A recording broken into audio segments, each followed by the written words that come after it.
Shalom à tous. Aujourd'hui, je vais lire dans Ésaïe 41, 14 à 16 et ensuite dans Ésaïe 54. Alors, je commence. Ésaïe 41, verset 14 à 16. Ne crains rien, vermisseau de Jacob, faible reste d'Israël. Je viens à ton secours, dit l'Éternel, et le Saint d'Israël est ton sauveur. Voici, je fais de toi un traîneau aigu tout neuf, garni de pointes. Tu écraseras, tu boiras les montagnes et tu rendras les collines semblables à de la balle. Tu les vanneras et le vent les emportera et un tourbillon les dispersera. Mais toi, tu te réjouiras en l'Éternel. Tu mettras ta gloire dans le sein d'Israël. Voilà, donc je voulais dire que quand il dit ne crains rien, vermisseau de Jacob, peut-être quelqu'un se sent petit ou faible par sa situation, son statut social ou autre. Le Seigneur te dit ne crains rien. Je ne sais pas, il y a peut-être quelqu'un qui traverse des choses difficiles et voilà, qui est écrasé, qui est humilié. Il m'a donné ça dans une période de vraiment d'humiliation et tout. Et ne crains rien, il pense à toi, il vient à ton secours. Je viens à ton secours, te dit l'Éternel. Le Seigneur fait de toi un traîneau aigu tout neuf. Il crée un renouveau dans ta vie et te restaure, te renouvelle complètement. Tu écraseras, tu boiras les montagnes. Il forgera ton caractère de sorte que tu boiras tous les obstacles sur ton chemin. Tu rendras les collines semblables à de la balle. Ça veut dire qu'il fera un tel travail en toi que rien ne te fera reculer et tu n'auras peur de rien. Il va te forger, il va te rendre inébranlable. Mais toi, tu te réjouiras en ton Dieu, tu mettras ta gloire en lui. Seul, car tu auras appris à ne compter que sur lui. Et Ésaïe 54, je vais lire. Ésaïe 54, versets 11 à 17. Malheureuse battue de la tempête et que nul ne console. Voici, je garnirai tes pierres d'antimoine et je te donnerai des fondements de saphir. Ça rejoint ce que j'ai dit. Ça veut dire qu'un caractère forgé, inébranlable. Je ferai tes créneaux de rubis, tes portes d'escarboucle et toute ton enceinte de pierres précieuses. Le Seigneur va t'élever à travers ton humiliation. Après, il t'élèvera. Tous tes fils seront disciples de l'Éternel et grande sera la postérité de tes fils. Tu seras affermi par la justice, banni l'inquiétude car tu n'as rien à craindre et la frayeur car elle n'approchera pas de toi. Si l'on forme des complots, cela ne viendra pas de moi. Quiconque se livrera contre toi, ton bras sous ton pouvoir, ce que le Seigneur nous donne comme pouvoir, comme ce qui nous donne les grâces qu'il nous fait à travers les épreuves. Voici, j'ai créé l'ouvrier qui souffle le charbon au feu et qui fabrique une arme par son travail. Mais j'ai créé aussi le destructeur pour la briser. Toute arme forgée contre toi sera sans effet. Et toute langue qui s'élèvera en justice contre toi, tu la condamneras. Tel est l'héritage des serviteurs ou servantes de l'Éternel. Tel est le salut qui leur viendra de moi, dit l'Éternel. Amen. Voilà, c'est très encourageant. Le Seigneur nous dit de ne pas craindre. C'est lui qui nous forge, qui nous rend inébranlables et qui nous élève après, qui nous reconstruit, qui nous élève. Amen. Gloire à Dieu. Merci Seigneur et soyez bénis par cette exhortation. Voilà.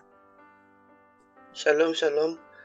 Donc, Alors, moi, je vais partager dans Matthieu 24.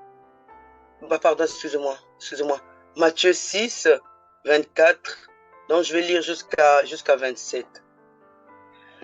Donc, nul ne peut servir deux maîtres, car ou il haïra l'un et aimera l'autre, ou il s'attachera à l'un et méprisera l'autre. Vous ne pouvez servir Dieu et Mammon. C'est pourquoi je vous dis, ne vous inquiétez pas pour votre vie de ce que vous mangerez, ni votre corps de quoi vous serez vêtus. La vie n'est-elle pas plus que la nourriture et le corps plus que le vêtement? Regardez les oiseaux du ciel, ils ne sèment ni ne moissonnent, et ils s'amassent rien dans des greniers. et votre Père céleste les nourrit. Ne valez-vous pas beaucoup plus qu'eux? Qui de vous, par ses inquiétudes, peut ajouter une coudée à la durée de sa vie? Voilà. Nous allons continuer. Nous allons prendre Colossiens 3, 23. Tout ce que vous faites, faites-le de bon cœur, comme pour le Seigneur et non pour les hommes. Continuons, prenons Romains 12, 11. Ayez du zèle et non de la paresse. Soyez fervents d'esprit, servez le Seigneur. Pour finir, mes frères et sœurs, prenons Exode 23, 25. Vous servirez l'Éternel, votre Dieu, et il bénira votre pain et vos os. J'annulerai la maladie du milieu de toi. Voilà. Ce que je voulais dire, mes frères et sœurs, on doit être vraiment servir, on doit être vraiment au service de Dieu, au service de Dieu. Servir le Seigneur à temps, servir le Seigneur à l'heure, servir le Seigneur pas que tu dis oui, je vais servir le Seigneur aujourd'hui, je vais prier aujourd'hui, demain tu es là, tu ne pries pas. On doit tout le temps être au service de Dieu. Parce que lui, il est souverain. Lui, il nous aime vraiment dans l'amour, il nous aime vraiment. On ne peut pas laisser parler, on ne peut pas laisser prier des prières, on ne peut pas laisser nos Bibles, on peut toujours venir avec notre Seigneur parce que c'est lui qui nous conduit. C'est lui qui est là. Parce que si nous oublions le Seigneur, et lui aussi nous oublie, hein. Il nous oublie et il prendra plus soin de nous. Hein. Regardez, il y a des autres personnes qui sont là abandonnées. Hein. Le Seigneur les aime, mais eux, ils ne prient pas assez. Ils prient pas assez le Seigneur. Ils ne sont pas vraiment, ils pratiquent pas vraiment la prière. Ils sont là dehors, ils font de n'importe quoi. Ils boivent, ils sont dans le monde, ils boivent, ils vont en boîte, ils font vraiment ça. Mais notre Seigneur nous demande vraiment d'être vraiment à sa service, vraiment. Hein, le service de Dieu Tout-Puissant. Hein, Jésus-Christ, il est là pour nous. Donc, venons vraiment vers lui. Parlons-en à lui. Nos problèmes, nos vies, confions-nous devant. C'est seulement le seul qui peut nous protéger. On peut pas confier nos vies à nos amis, à nos voisins, non. Eux, il nous trahira un jour, mais Dieu, il peut pas nous trahir. Il nous trahira jamais. Il connaît tout de nous, donc c'est lui qui nous a créés. Il est fidèle à sa parole. Il est fidèle quand il dit qu'il va faire quelque chose, il va le faire. Hein? Il va le faire. Il est vraiment merveilleux, notre Seigneur. Il est vraiment là, souverain. Il est là, il nous guide. Donc, on ne peut pas servir d'autres personnes. On ne peut pas servir, on ne peut pas parler de nos vies à d'autres personnes. On ne peut que parler au Seigneur. On ne peut que le confier. Hein, matin, midi, soir, tu peux le parler, tu peux prier, tu as des problèmes, du moment tu viens vers lui. Même si tu n'as pas de problèmes. Seulement le remercier parce qu'il est fidèle, le remercier parce que tu es là, tu t'es réveillé, il t'a protégé, il est là, il te garde tes enfants, il garde ton mariage, c'est toujours lui. Hein.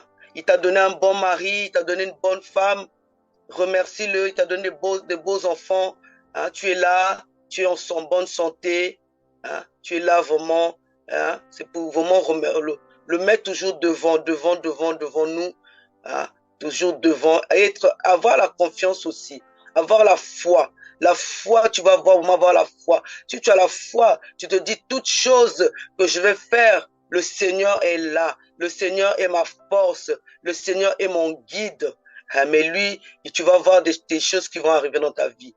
Vraiment, c'est donc mon thème de ce matin, vraiment être au service de Dieu. Être au service de Dieu. Donc, faisons les choses pour notre Seigneur, être vraiment à son service, hein, être vraiment là toujours présent, omniprésent. Ça soit le matin, ça soit la nuit, ça soit si tu appelles vraiment pour prier, tu es toujours là. Tu es toujours là à son service. Tu peux pas t'empêcher de prier. Ça soit 1 heure du matin, ça soit 2 heures. Si tu appelles, tu es là. Donc tu es là, tu es présent. Hein, mes frères et sœurs, donc le monde va tellement mal, C'est seulement, on peut seulement se confier, on peut seulement venir vraiment, on peut vraiment parler à notre Seigneur, à notre Dieu. Hein, pour lui montrer que lui, il est là, il est le maître du temps, il est le maître de notre vie, c'est lui qui conduit notre vie, c'est lui qui, il sait, hein, de quoi nous avons besoin. Tu as besoin de mariage, tu as besoin des enfants, il est là. Hein, il est là, il est là. Il y a personne qui peut te donner les enfants que lui. Il y a personne qui peut te donner un bon mari, hein, une bonne femme, des enfants merveilleux. Il y a personne. Et lui, qu'on lui donne, ça reste pour l'éternité. Ça reste pour l'éternité. Donc, nous ne pouvons pas avoir peur. Nous ne pouvons pas avoir peur. Donc, venons vraiment être au service de notre Seigneur. Je vais prier. Seigneur, je te remercie, Seigneur. Je te remercie, Seigneur. Je te laisse les frères et sœurs dans tes mains parce que je sais que c'est toi qui vas les diriger. C'est toi qui les conduis, mon Dieu, parce qu'on a la foi. On a confiance en toi parce qu'on sait que tu es le Dieu tout-puissant. Papa, personne ne peut nous diriger. Personne ne peut nous donner la force, le courage à faire tout ce qu'on a besoin. Il n'y a que toi, mon Dieu. Il n'y a que toi, Seigneur. C'est pour ça que je te confie tous nos frères et sœurs dans tes mains, Seigneur, qui soient vraiment au service de toi, qui soient vraiment à ta service, à faire des choses que toi, tu as besoin d'eux. Merci, mon Dieu, mon roi. Merci, Dieu de gloire. Merci, Dieu de bonté. Voilà, je laisse la personne à une autre personne. Amen, amen, gloire à Dieu. Bon, je vais partager sur Galates 2, verset 20. Je vais lire que jusqu'à son sa parole. J'ai été crucifié avec Christ. Et si je vis, ce n'est plus moi qui vis, c'est Christ qui vit en moi. Si je vis maintenant dans la chair, je vis dans la foi en Jésus-Christ, au Fils de Dieu, qui m'a aimé et qui s'est livré lui-même pour moi.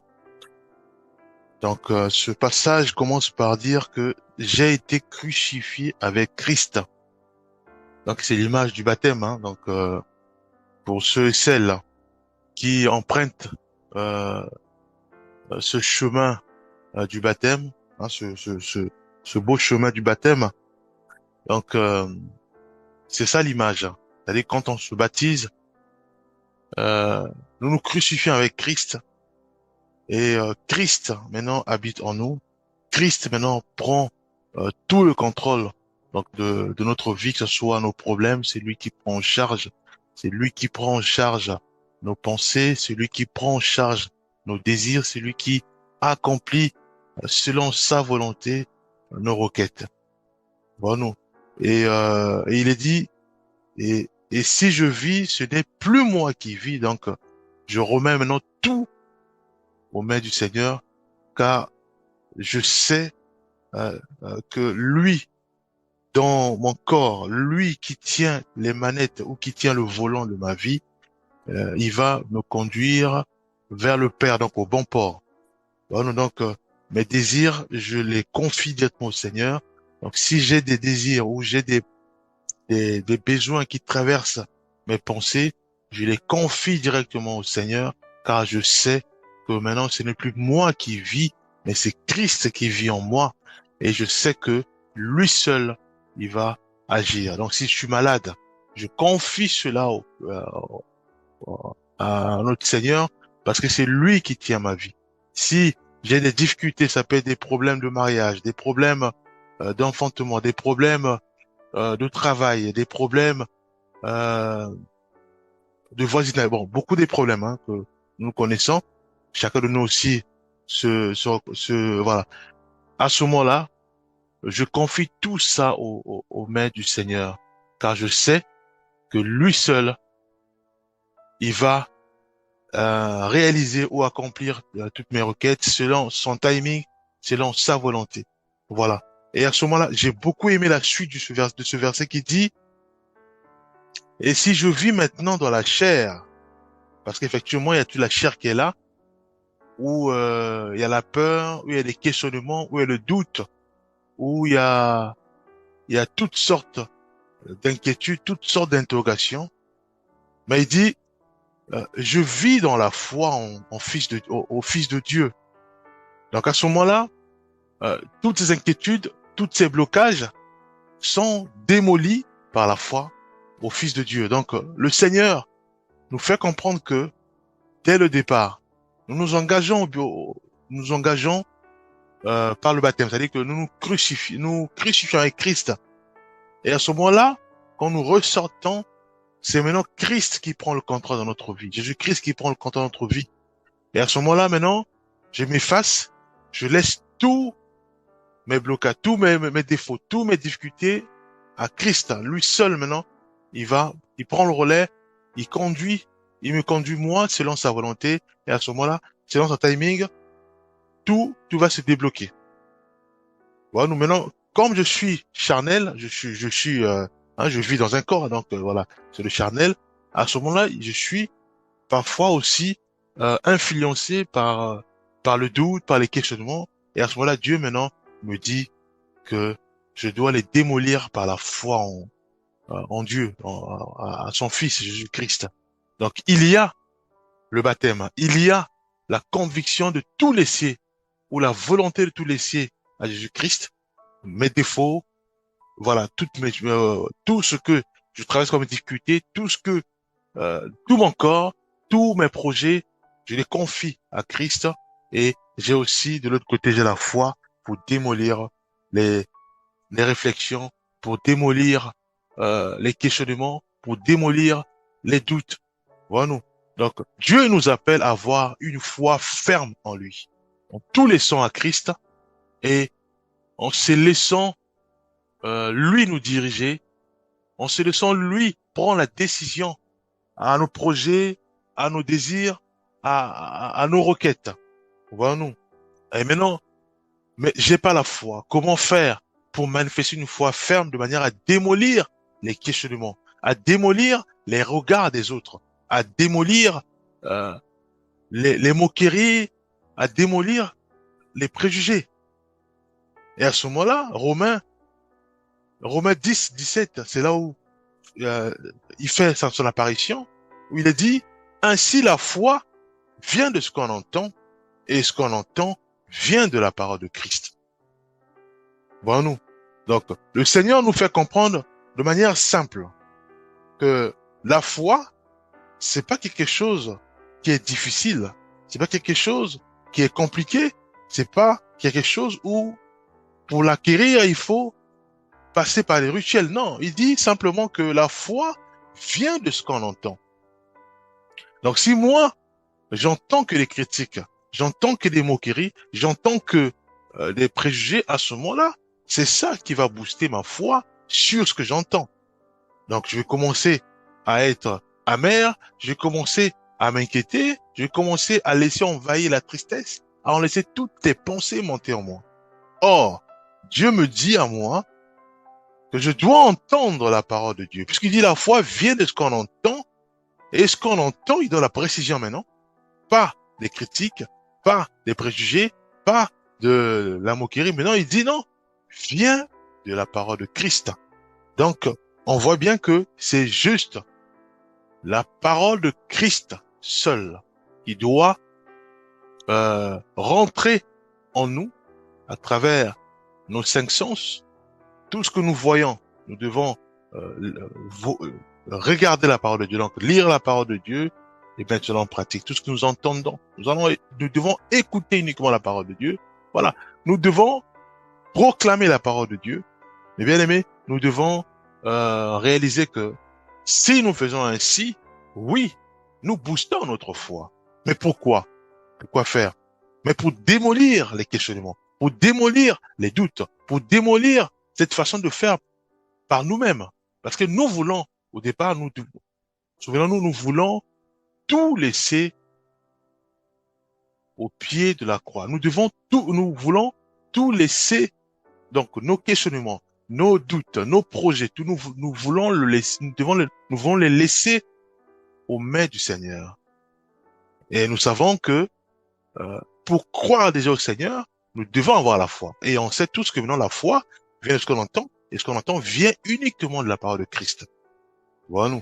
Et donc, il est important que nous puissions développer puissamment ce volet de manière à ce que la foi puisse s'asseoir puissamment en nous, de manière à influencer complètement nos désirs, nos questionnements, nos doutes. Parce que, en ayant une foi ferme, à ce moment-là, les doutes ne peuvent même plus émerger en nous, tellement que nous avons la foi ferme que Christ est en nous, et c'est lui seul qui conduit notre barque, qui conduit notre corps, qui conduit nos pensées, qui conduit puissamment nos projets. Lui seul va prendre la décision pour mettre en place ce que nous avons comme requête. Ça peut être le mariage, ça peut être, voilà, c'est lui seul qui va commencer à nous guider, à nous tailler, à nous orienter. Si c'est le célibat, il va commencer à briser le célibat en disant que voilà, maintenant, soit comment déjà prier pour toi-même, pour de manière à ce que tu puisses être à l'aise avec une personne à côté de toi. Voilà. Donc c'est juste un exemple que je donne. Hein. Donc c'est Dieu seul. Mais on sait qu'on a tout laissé à Jésus-Christ, lui seul puisse nous diriger. Lui seul puisse nous diriger. Mais nous nous agrippons simplement à la foi. Donc nous croyons qu'il est là. Nous croyons que c'est lui qui va diriger notre, que ça prenne du temps ou pas. Nous croyons qu'il va agir. Nous croyons qu'il va agir. Voilà, nous, mes bien-aimés. Nous allons prendre un autre verset. Donc, nous allons prendre Habakkuk 2, verset 4. Nous allons lire. Voici son âme s'est enflée. Elle n'est pas droite en lui. Mais le juste vivra par sa foi. Voilà nous. Donc ici, nous voyons deux volets. Nous voyons la chair et nous voyons la foi. Le Seigneur nous fait comprendre que la chair, puisque nous vivons dans un corps, la chair, en fait, est influencée par toutes les choses que nous voyons, hein, puisque Dieu dira que l'homme regarde ce qui frappe, mais le Dieu, il voit le cœur. Donc c'est une parole. Donc Dieu, il dit que l'homme regarde à ce qui frappe aux yeux. C'est une vérité. Donc ça veut dire que l'homme regarde ce qui frappe aux yeux. C'est une vérité que Dieu a sortie. Et Dieu, il dit que moi, je regarde le cœur. Et c'est pour ça que vous remarquerez souvent les occultismes, ceux et celles qui sont un peu dans d'occultisme, souvent ils travaillent sur cette parole. On dit que voilà, comme c'est Dieu qui avait déclaré que l'homme regarde à ce qui frappe aux yeux, ils font tout pour embellir, de manière à ce que tu sois frappé par les regards. Voilà-nous. Mais c'est la chair, ça. Mais Dieu donne la solution en disant que, il dit, il dit, mais le juste vivra par sa foi, par sa foi. Donc nous devons réaliser que la foi, bien aimé, c'est simple. Nous devons écouter la parole de Dieu.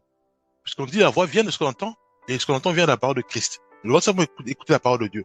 Et non écouter les critiques. Nous devons écouter uniquement la parole de Dieu. Lire la parole de Dieu. Prier de manière à ce que Dieu nous forge. Avoir ce zèle de creuser davantage. Avoir ce zèle de ruminer la parole de Dieu. De mettre en pratique la parole de Dieu. Voilà, non. Et ce verset est répliqué sur au moins deux versets. Dans Romains 1, verset 17, il dit, car en lui est révélée la justice de Dieu par la foi et pour la foi. Selon qu'il est écrit, le juste vivra par la foi. Et dans Galates 3, verset 11, il est dit, or, il est évident que nul ne peut être justifié devant Dieu par la loi. Car le juste vivra par la foi. Voilà nous. Mais bien aimé, nous devons réaliser que les œuvres, hein, comme on parle de la loi, les œuvres, que ce soit on fait l'humanitaire, on fait beaucoup de choses, on aide les gens, c'est bien. Hein, on ne défend pas ça. C'est bien d'aider les gens, c'est bien de faire des œuvres. Voilà nous. Mais nous devons réaliser que le fait de faire ça, c'est pas ça en fait qui nous garantit notre salut. Non, c'est pas ça. C'est bien de faire des œuvres pour aider parce que la parole de Dieu nous demande d'aimer nos prochains comme nous-mêmes. Donc le fait d'aider les autres, nous accomplissons cette parole-là qui dit aime ton prochain comme toi-même. Mais c'est pas ça qui garantit notre salut. Non. Le salut est garanti par la foi, par la foi en Christ. Voilà. Donc tout, c'est comme si en fait c'est tout tourne en boucle. Donc c'est la foi en Christ. Or, la foi en Christ, c'est quoi dès le départ? C'est le fait simplement de laisser Christ nous conduire. Et laisser Christ conduire nos pensées. Laisser Christ conduire. C'est pour ça que parfois les bien-aimés disent toujours que nous voulons absolument que nous puissions manifester les caractères de Jésus-Christ en nous. Mais pourquoi on le fait? C'est tout simplement pour accomplir ce verset, le verset de Galates, où il est dit, oui, hein, Galates 2, verset 20, où il est dit que quand, voilà, je suis crucifié avec Christ et quand je vis, ce n'est plus moi qui vis. Voilà, nous, en faisant ainsi, mes bien-aimés, nous boostons notre foi. Et en faisant ainsi, nous avons le salut de l'âme, puisque le salut de l'âme passe par la foi en Jésus-Christ. Et à ce moment-là, on est équilibré. Pourquoi? Parce que les pensées, les mauvaises pensées, les critiques ne peuvent plus nous déloger ou euh, nous pousser à tomber dans l'abattement, dans le regret, dans les pleurs. Non, c'est fini. Tellement que nous avons forgé puissamment notre foi en Jésus-Christ. Donc la foi est totalement enracinée en Jésus-Christ, bien aimé. Et cette foi-là, ça va être difficile que ça soit délogé par des pensées suicidaires, par des pensées parce que la maladie met du temps, par toutes sortes de critiques, toutes sortes de préjugés, tellement que nous avons une foi ferme en Christ. On sait simplement que ce que je vis, c'est Christ qui est au contrôle, c'est lui seul qui va agir, c'est lui seul qui va déloger mes difficultés, c'est lui seul aussi en son temps qui va me bénir. En nous. Donc voilà ce que je tenais à partager. Je veux aussi prier. Père, nous te bénissons de ton nom, grâce pour ton amour. Merci parce que c'est toi qui nous appelles vraiment euh, à laisser Christ de façon aveugle, à laisser Christ nous conduire notre vie, Père. Et tu veux absolument, Père, que nous puissions faire confiance aveuglement à Jésus-Christ. Aide-nous, Père, à y parvenir. Car la chair nous combat, Père. Mais fais-nous grâce, Père, par la foi et en Christ, que nous puissions, oui, Père, c'est surmonter tout cela en laissant totalement Christ nous conduire. Au nom puissant de Jésus-Christ, nous avons ainsi prié. Amen.